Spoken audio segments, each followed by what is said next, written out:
السلام عليكم ورحمة الله وبركاته. أهلا بكم في قناة أسيل وأسينات. اللهم صل على سيدنا محمد وعلى آل سيدنا محمد وعلى أصحاب سيدنا محمد وعلى أنصار سيدنا محمد وعلى أزواج سيدنا محمد وعلى ذريات سيدنا محمد وسلم تسليما كثيرا. أهلا بكم في قناة أسيل وأسينات. ربنا يا رب يبارك فيكم جميعا مشاهدينا الكرام. ربنا يبارك فيكم ويديكم الصحة والعافية، ويجعل أيامكم أيام هناء وسرور وسعادة، وأن يبارك الله لكم في أولادكم جميعا. جاي معاكم النهاردة برجحكم وبقول لكم للخلف درج. ارجع لزمان اللي فاتنا، ارجع لزمان اللي كان الخير فيه وما كناش حاسين بيه. ارجع لزمان ايام الربع جنيه المخروم. ارجع زمان للعشر جروش والاتنين قرش والاتنين مليم. سبحان الله، الايام دي كانت حلوة يا جماعة. والله الايام ديت كانت ايام سعادة وسرور. وديت اتنين قرش، قرشان. دي قرشان. وفي مثلا 10 قروش، وفي ساخ، وفي حاجات بقى اللي كنا بنستعملوها بقى لما كنا صغيرين وناخد النص فرنك والخمسة صاغة اهيت. شلم ده احنا حضرناه كلنا. حضرنا الشلم وحضرنا النص فرنك. وفي كام؟ في 5 مليم، وفي مليم. يعني ده مليم، ده هو مليم، وده 5 مليم. وكان بيسموها 5 أبيض باين.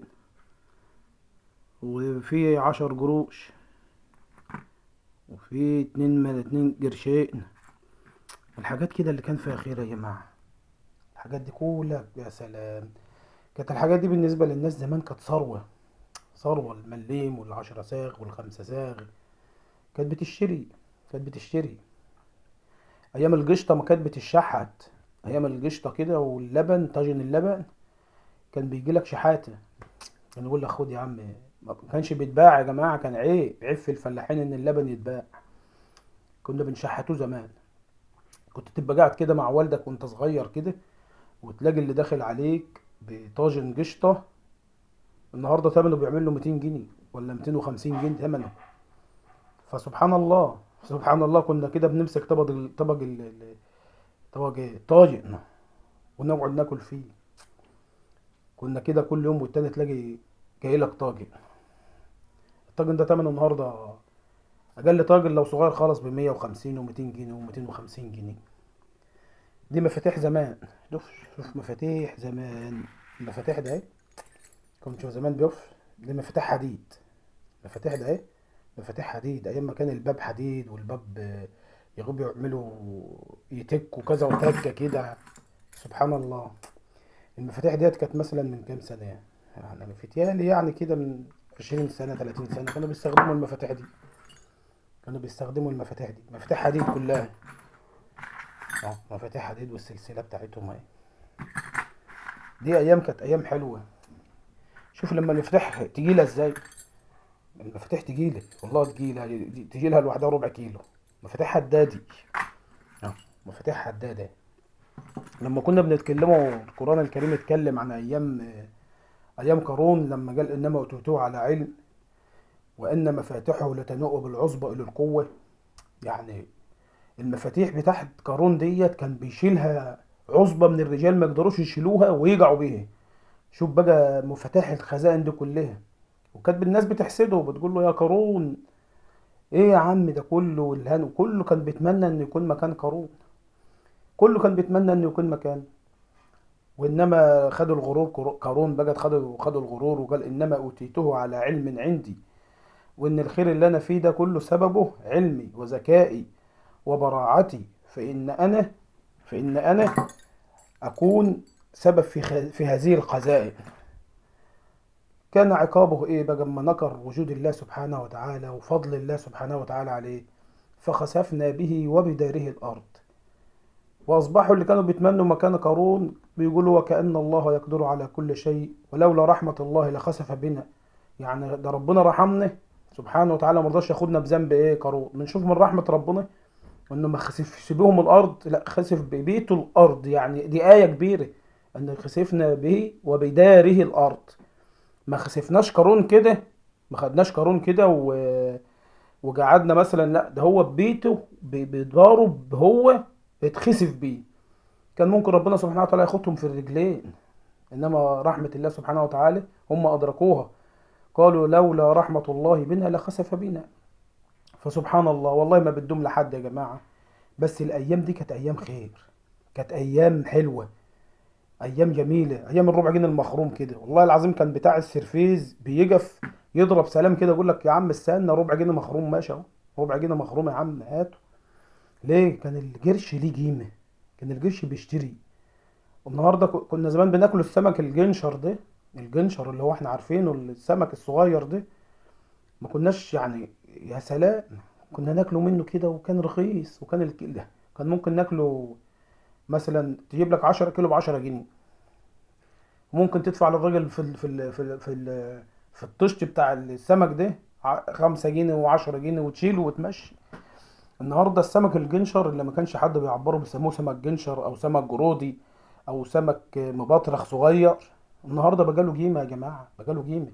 فاحنا مش عايزين حد ييأس يا جماعه. الجنشر اللي كان بجنيه وبجنيه ونص، وكنت تاخد التشتيه كلها ب5 جنيه وب10 جنيه، النهارده بسم الله ما شاء الله ممكن تاخد الكيلو الجنشر ب70 جنيه وب80 جنيه. ماشي، وبتاخد الجنشر ب50 وب60. يعني برضو السمك الجنشر صبر وكان عنده امل في الحياة، واصبح النهاردة ليه سعر. اصبح النهاردة السمك الجنشر ليه سعر. فما حدش ييأس يا جماعة، بالله عليكم، بالله عليكم لازم ايه يكون قدامكم كده ان ايه ان ربنا سبحانه وتعالى ايه هيكرمنا في يوم من الايام ان شاء الله. دي بقى الطفايات القديمة اللي كانوا بيشربوا، طفايات قديمة يعني ترجع يعني برضو طفايات يعني من ايام ما طلعت السجاير هي طفايات قديمة عادي. طفاية قديمة ودي طفاية قديمة، يعني برضه السجاير ورا الدنيا كلها. كان الناس ودي الصور بتاع زمان يا جماعة، أبيض وأسود. الصور اللي هي أبيض وأسود أهو. شايفين؟ فاكرين احنا الأيام دي؟ كانت أيام والله جميلة جدا، كانت أيام حلوة جدا، ربنا يعيدها يا رب. كانت أيام فيها خير كده. وشوف بقى لما الدنيا اتطورت شوية بقت الصورة بالألوان كانت عاملة ازاي. يعني سبحانك يا رب. دي الايام دي بقى كانت ايام حلوه والله، ايام جد وجدك وست وستك وخالتي وخالتك. النهارده بقى يقول لك كانت خالتي وخالتك اتفرجت الخالات وبتسمع كلام لا حول له ولا قوه. سبحان الله. كانت الايام دي ايام يا جماعه، ايام والله خير. كان ال 10 جنيه زمان كانت بتشتري 13 جرام من الذهب. وكنت تشتري بال 10 جنيه وال 20 جنيه بقراء من الارض. وممكن تشتري بيت كامل. الكلام ده كان قريب، الكلام ده مش من بعيد يعني، ده من 20 سنة أو 25 سنة و30 سنة. الكلام ده كنت تشتري ب20 جنيه جرات أرض، يمكن تشتري بال20 جنيه بيت كامل. النهاردة يا جماعة بسم الله ما شاء الله كده ممكن تتكلم في أقل حاجة ملهاش قيمة، تتكلم أقل حاجة بالمليون جنيه، بالمليون وال2 مليون وال3 مليون. أرقام تسمعها تتفزع أقسم بالله. أيام يعني الواحد بيقول يا رب انا معايا مثلا 10000 جنيه في جيبي، يقول الواحد ما ينفعش يرجع 20 سنه لورا يظبط حاله ويرجع تاني. الواحد يرجع 20 سنه لورا ولا 30 سنه لورا ب 20000 ولا 30000 من اللي معانا دوم. ابص ارجع الاقي الايام دي جت تاني اروح اظبط حالي كده عشان الغلب اللي احنا شايفينه. والله العظيم يا جماعه ده حاجه تصعب على الكافر، والله حنا تصعب على الكافر. ايام زمان كانت حلوه وكان فيها خير. وايام يعني كان فيها اقسم بالله زي ما تقول كده الحلاوه والطعامه والحنان. وما كانش فيه كره وما كانش فيه بغض وما كانش فيه حقد، ما كانش فيه غل. كنت تحس بطيبة كده بوسط الناس كده. كانت الناس ماشية معاك بطيبة كده، وتلاقي الدنيا حلوة والدعوة حلوة والاستباحة حلوة. النهاردة اقسم بالله الواحد اللي بيبص في وشك عايز يولع فيك. اللي يبص فيك مثلا وباين عليك اثار نعمة، باين عليك كذا، باين عليك كذا، والله بيحسدك عليها. يحسدوا الراجل على صحته، بيحسدوا اللي ما يجوش صحته يحسدوه على ماله، اللي ما يحسدوش على ماله يحسدوه في عياله. وبقينا كله قاعد لبعضه. يا جماعة ده الحقد والغل والكراهية دي كلها من صفات أهل النار. فاحنا عايزين ربنا ان ربنا ينزع ما في قلوبنا من غل، ونكونوا كده يعني ايه متحابين في الله. المسلم اخو المسلم، محدش يبغض التاني، محدش يحقد على التاني، ترجع الايام الحلوة تاني. انما احنا شايفين الوضع حاجة استغفر الله العظيم. والله يا جماعة والله حاجة ما ترضي ربنا سبحانه وتعالى، ان يوصل بنا الحال ان ده يكره اخوه، وده يحقد على جاره، وده يذم في جاره، وده يشتم في ده.